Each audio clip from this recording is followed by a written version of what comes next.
సోదర మహాశయులారా, మన సమాజంలో చాలా మంది రంజాన్ మాసంలో ముఖ్యంగా చివరి 10 రోజుల్లో ఒక మహోన్నతమైన ఘనత కలిగినటువంటి రాత్రి ఏదైతే వస్తుందో ఆ రాత్రిని పొందడం కోసం ప్రవక్త సల్లల్లాహు అలైహి వసల్లం వారి ఏదైతే ఆదేశం ఉందో రంజాన్ నెలలోని చివరి 10 రోజుల్లో బేసి రాత్రుల్లో ఆ రాత్రిని అన్వేషించండి అని చెప్పారో దాన్ని చాలామంది తుంగలో తొక్కేశారు. కేవలం ఒక రాత్రిని మాత్రమే ప్రత్యేకించుకొని ఆ రాత్రి కాసేపు మాత్రమే మస్జిద్లో ఇమాం గారి లేక గురువు గారి ప్రసంగాలు విని కొన్ని నఫీల్ నమాజులు చదువుకొని ఆ తర్వాత హోటళ్ళ వెంట, బజార్ల వెంట, షాపుల వెంట ఉదయం వరకు కాలక్షేపం చేస్తూ ఉంటారు. మహానీయ ప్రవక్త సల్లల్లాహు అలైహి వసల్లం వారి స్వయ ఆచరణ ఎలా ఉండే అంటే సహబాలు తెలియజేస్తున్నారు. ప్రవక్త సల్లల్లాహు అలైహి వసల్లం వారు రంజాన్ నెలలోని చివరి 10 రోజులు ప్రారంభం అవుతున్నాయంటే వారు నడుం బిగించేవారు ఆరాధనల కోసం అని తెలియజేస్తున్నారు. వారు చాలా శ్రమించేవారు ఆరాధనల కోసం, రాత్రుళ్ళు సైతం పూర్తిగా మేల్కొనేవారు. మరి ముఖ్యంగా విశ్వాసుల మాతృమూర్తి అమ్మ ఆయిషా రజియల్లాహు అన్హా గారు ఆమె తెలియజేస్తున్నారు, ప్రవక్త సల్లల్లాహు అలైహి వసల్లం వారు రాత్రుల్లో నమాజు కోసం తమ భార్యలను సైతం ముఖాలపై నీళ్లు చల్లి మేల్కొల్పేవారు అని తెలియజేస్తున్నారు. దీన్ని బట్టి ఈ రాత్రుల్లో చేసే నమాజ్, ముఖ్యంగా లైలతుల్ ఖద్ర్ జాగరణ రాత్రుల్లో చేసే నమాజ్ చాలా ఘనత కలిగినది. ఎందుకంటే ఈ విషయంలో కూడా ప్రవక్త సల్లల్లాహు అలైహి వసల్లం వారు శుభవార్తనిచ్చారు. ఏమని?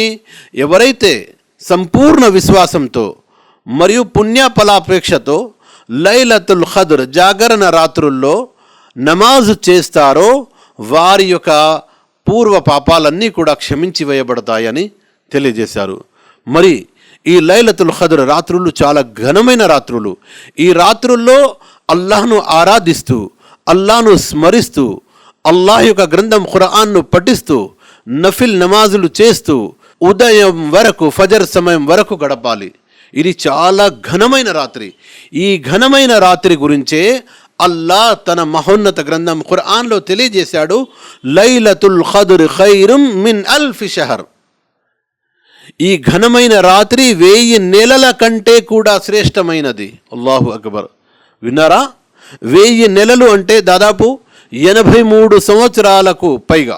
83 సంవత్సరాల కాలం 1000 నెలలంటే ఆ 83 సంవత్సరాల కాలం ఒక వ్యక్తి ఆరాధన చేస్తే ఎంత పుణ్యాన్ని ఆశిస్తాడో, ఎంత పుణ్యాన్ని తన ఖాతాలో జమ చేసుకుంటాడో అంతే పుణ్యం ఈ లైలతుల్ ఖద్ర్ ఒక్క రాత్రి ఆరాధన చేసినట్లయితే లభిస్తుంది.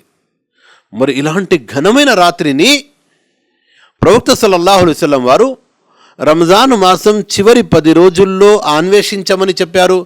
మరి ముఖ్యంగా రంజాన్ మాసంలోని చివరి 10 రోజుల్లోని బేసి రాత్రుల్లో, అంటే బుఖారీ గ్రంథంలో హదీస్లో వస్తుంది, అది 21వ రాత్రి, 23వ రాత్రి, 25వ రాత్రి, 27వ రాత్రి, 29వ రాత్రి, ఈ 5 రాత్రుల్లో ఆ ఘనమైన రాత్రిని అన్వేషించండి. ఆ ఘనమైన రాత్రిని పొందడం కోసం జాగారాలు చేయండి, ఆరాధనలు చేయండి అని ప్రవక్త సల్లల్లాహు అలైహి వసల్లం వారు తెలియజేశారు. విశ్వాసుల మాతృమూర్తి అమ్మ ఆయిషా రజియల్లాహు అన్హా గారు ప్రశ్నించారు, ప్రవక్త, ఆ రాత్రిని పొందినట్లయితే ఆ రాత్రి సమయంలో మేము అల్లాహ్ను ఎలా స్తుతించాలి అని అడిగినప్పుడు ప్రవక్త సల్లల్లాహు అలైహి వసల్లం వారు చాలా అద్భుతమైనటువంటి పదాలు నేర్పించారు. ఏంటి? అల్లాహుమ్మ ఇన్నక అఫువ్వున్ తుహిబ్బుల్ అఫ్వా ఫఅఫు అన్ని. ఓ అల్లాహ్, నీవు నన్ను క్షమించు, నీవు అధికంగా క్షమించేవాడవు, నీకు క్షమాభిక్ష అంటే అత్యంత ప్రియం. ఓ అల్లాహ్, నీవు క్షమించేవాడవు, నన్ను క్షమించు. ఇలాంటి అత్యున్నతమైనటువంటి పదాలతో అల్లాహుమ్మ ఇన్నక అఫువ్వున్ తుహిబ్బుల్ అఫ్వా ఫఅఫు అన్ని, ఈ పదాలతో ప్రవక్త సల్లల్లాహు అలైహి వసల్లం వారు నేర్పించారు. వారి సతీమణులు ఇలా దువా చేసేవారు. కాబట్టి సహోదర మహాశయులారా, లైలతుల్ ఖద్ర్ రాత్రులు పొందినట్లయితే జాగారాలు చేస్తూ కేవలం పిచ్చాపాటి మాట్లాడుకుంటూ లేక బజార్లలో సమయాన్ని వృధా చేస్తూ గడపడం కాదు, మరి ముఖ్యంగా రంజాన్ మాసంలో ఈ 10 రోజుల్లోని 5 జాగారాలు ఏవైతే ఉన్నాయో వాటిలో సంపూర్ణ ఆరాధనలు రాత్రి ప్రారంభమవుతుంది, మగ్రిబ్ నమాజ్ నుంచే ప్రారంభమవుతుంది, ఫజర్ సమయం వరకు ఆ శుభ ఘడియలు ఉంటాయి. కాబట్టి ఏ ఒక సమయాన్ని కూడా కోల్పోకుండా, అశ్రద్ధ చేయకుండా, నిర్లక్ష్యం వహించకుండా పూర్తి జాగారాలు, పూర్తి 5 రాత్రులు జాగారం చేస్తూ అల్లా నామస్మరణలో, అల్లా యొక్క ఆరాధనలో మనం గడపాలి. అప్పుడే ఆ యొక్క మహోన్నత ఘనమైన రాత్రి యొక్క ప్రయోజనాలు మనం పొందగలుగుతాము.